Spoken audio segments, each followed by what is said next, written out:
Hey everyone, Mike Mulligan here. Thank you so much for joining me today. I am a certified orientation mobility specialist, and for my tip of the day, I'm going to be talking about how to use a signature guide to sign a document. Signing a document if you're blind or visually impaired can be a challenge for several different reasons. One is locating exactly where to sign, but once you know where to sign, either with some help from somebody else or you have enough functional vision to find out where to sign, another big challenge is signing your name straight.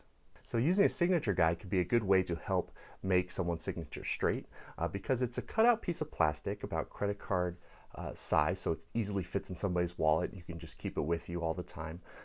And at the bottom third of it, there's a cutout rectangular section that you use to sign your name in. So I'm going to demonstrate here exactly how it works. So when you're using the signature guide, the first thing you're going to want to do is locate the line that you need to sign on. So here in front of me, I just have a lined piece of paper and a signature guide just as a demonstration.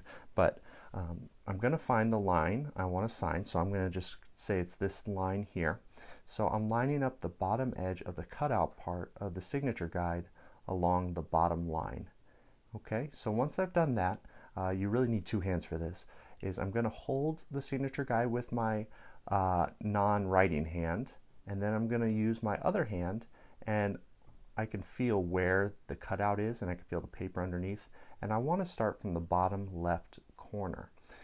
If you start in the middle, you're going to run out of space pretty quick, so if you start with the bottom left corner, you should be right on the line, and it gives you plenty of space to do your signature. So if you start down here, I'll demonstrate here.